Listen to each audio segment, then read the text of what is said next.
বন্ধুরা কেমন আছেন সবাই? আশা করি ভালো আছেন। নতুন একটা পর্ব নিয়ে আপনাদের সামনে হাজির হলাম। এই দেখুন কি আনলাম, দেখছেন তো? এই লাউয়ের আমি দোকান ডালনা করবো আপনাদের। এই নতুন রেসিপি আপনারা হয়তো অনেকেই খান। তার সঙ্গে আমি মটরের ডালটা ভিজিয়ে রেখেছি। এটা ব্লেন্ডারে একবার গুঁড়িয়ে আমি পেস্ট করে নেব, আর এই ডালটা নেব। তবে বেসন দিয়ে করবেন না, বেসন দিয়ে করলে এই দুকাটা ভালো হয় না, কেমন যেন গ্যাদ গেদে হয়। তা বেসন দিয়ে করবেন না। মাদার কিচেন অ্যান্ড ব্লগে আপনাদের সুস্বাগতম। ভিডিওটা না টেনে আপনারা দেখবেন, আপনাদের কাজে লাগবে, আশা করি আপনাদের ভালো লাগবে।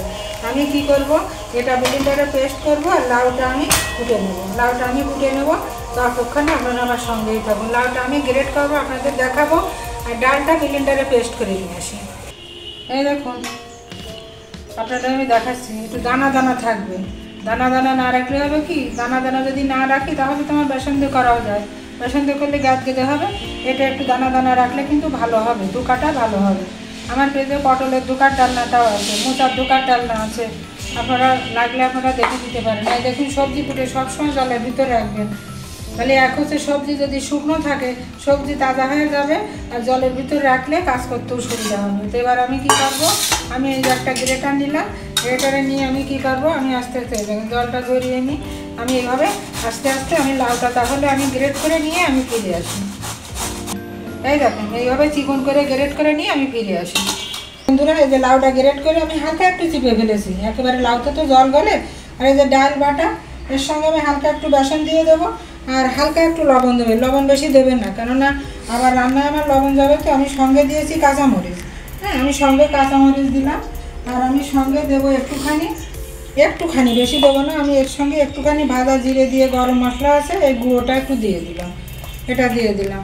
আর আমি এমনি কোনো কাঁচা মশলা এর ভিতরে আমি দেবো না, আর একটু দেবো ভাজা জিরের গুঁড়ো। এই দেখেন ভাজা জিরের গুঁড়ো আমি দিয়ে দিলাম।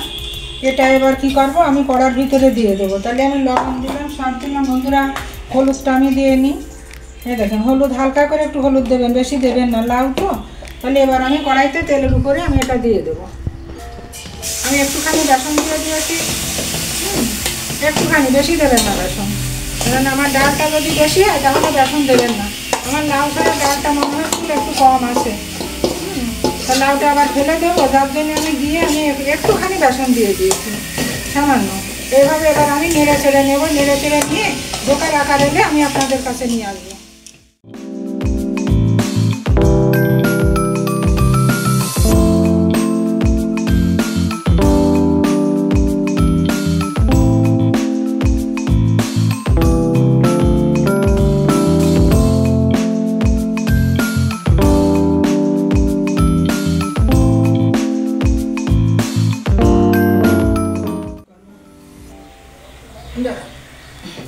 আমি একটু হলে আমি ঢেলে দেবো।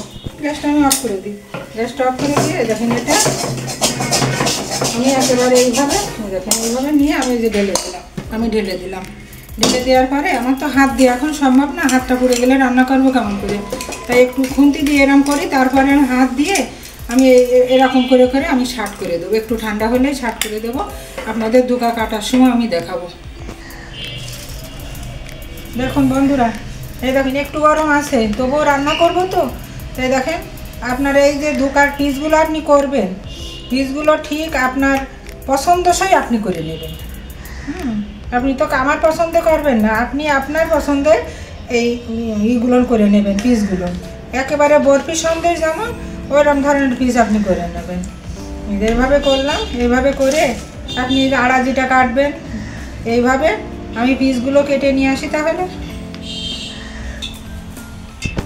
আমার তেলটা গরম হলে আমি দুকাগুলো একেবারে যেমন ধরে মাছ ভাজে বা পনির ভাজে যেভাবে, আর এটা রান্না করবো। আমি কিন্তু পেঁয়াজ দেবো না, আপনারা যদি পেঁয়াজ দিয়ে খেতে চান আপনারা পেঁয়াজ দিতে পারেন। আমি এটা পেঁয়াজ ছাড়াই রান্না করবো। আমি একদম ঠিক ওই পনিরের মতো আমি এইগুলো হচ্ছে একে একে সব হচ্ছে আমি ভেজে নেবো। ততক্ষণে আপনারা আমার সঙ্গেই থাকবেন। দেখেন একেবারে আমি সুন্দর করে লাল লাল করে আমি ভেজে নেবো।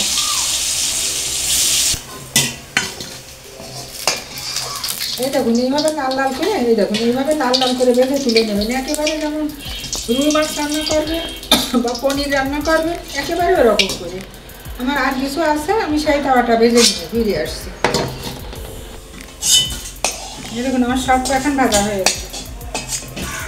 হ্যাঁ, আর আপনাদের একটা কথাই আমি বলে দিই বারবার করে যে আপনারা করবেন, লাউ আর ডালের পরিমাণটা বেশি দেবেন, আর ডালের সঙ্গে একটুখানি বেসন মিক্স করে দেবেন যাতে বাঁধানিটা ভালো হয়। এবার আলুগুলো আমি লাল লাল করে ভেজে নেবো, একটু লবণ দিয়ে আলুগুলো আমি লাল লাল করে ভেজে নেবো। একটা তেজপাতা দুটো মাজা ভেঙে দিয়ে দিলাম তেলের উপরে। এবার আমি জিরে ফোড়ন দেবো। আমি ফোড়নে আর গরম মশলা দেবো না, আমি গরম মশলা কষানোর সময় দিয়ে দেবো। এই দেখেন আমি দুটো দিয়ে দিলাম। আর আলুগুলো দেখুন আমি কি লাল লাল করে ভেজে তুলেছি, আলুগুলো দেখুন এরকম লাল লাল করে আলু ভাজবেন আপনারা।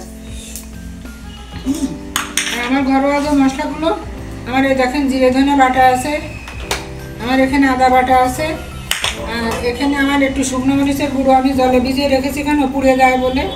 আর আমি কিছু কাঁচামরিচ ব্যবহার করব, আর নামানোর সময় একটু ঘি গরম মশলা দেবো, একটু লবণ মিষ্টি ঠিক করে দেবো। এবার আমার তেলটা মশলাটা আমার রং হয়ে গেল। এবার আমি কি করব, এবার আমি আমার জিরেটা আমি দিয়ে দেবো, জিরে ধনে বাটাটা আমি দিয়ে দেবো, আমার যতটুকু লাগে আমি দিয়ে দিলাম। এর সঙ্গে দেখেন আমি এতটুকু আদা দিয়ে দিলাম। আস্তে আস্তে নামিয়ে নেবে। আমি এলাকা আমার যে ঝালের ইটা আছে, ঝাল হলুদ দিয়ে দিলাম, ঝাল আর হলুদ।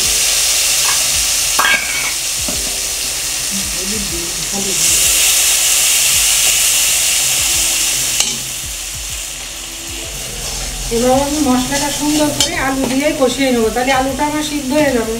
হ্যাঁ, যেটুকু কম আছে ভাজার সময়। এইভাবে একদিন করে খেয়ে দেখবে যে কি মজা লাগে বন্ধুরা। আপনার এইটা হলে আর কিছুই লাগবে না। আমি এইভাবে মশলাটা সুন্দর করে আমি কষিয়ে দেবো, মানে আমার দোকাটা দেওয়ার পরে আর বেশি ডাল দেওয়া লাগবে না।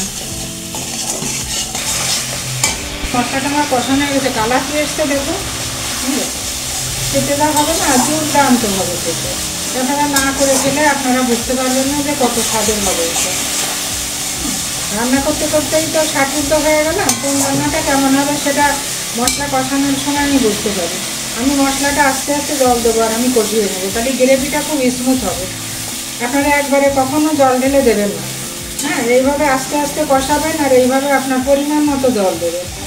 দেখেন স্মুথটা কেমন, এই দেখেন গ্রেভি কত সুন্দর হয়। কিন্তু একবারে যদি আপনি দেন মশলাটা ঝাঁকড়া ঝাঁকড়া হয়ে পড়ে থাকে।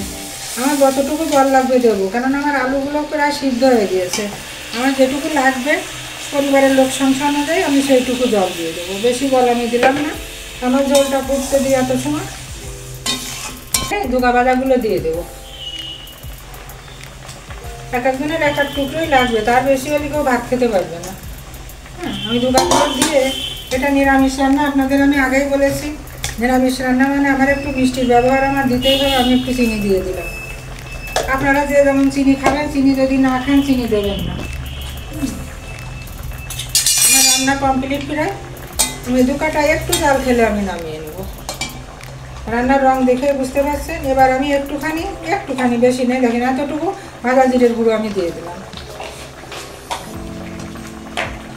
আমি আঁচটা কমিয়ে দেবো খানিকটা। এবার আমি এই যে আমার যে জিরে, আমি গরম মশলার গুঁড়ো আমার পেজেই দেওয়া আছে, আপনারা দেখতে পারেন যে আমি কি মশলা দিয়ে গরম মশলা গুঁড়ো তৈরি করে এভাবে রেখে দিই, আর আমি অনেক দিন ধরে খাই। এই গরম মশলার গুঁড়োটা আমি ছড়িয়ে দিলাম। আর সরাসরি যদি আমি গরম মশলা গুঁড়ো করি একটা উগ্র গন্ধ আসে, তো সেটা আমি খেতে পারি না। এবার আমি কি করব, এটা নিরামিষ রান্না বলেছি, ঘি আপনার যদি পছন্দ হয় আপনি দেবেন, না হলে আপনি ঘি দেবেন। আমি 1 চামচ ঘি দিয়ে দিলাম, কারণ নিরামিষ রান্নাতে আমার আবার একটু ঘি না হলে চলেই না।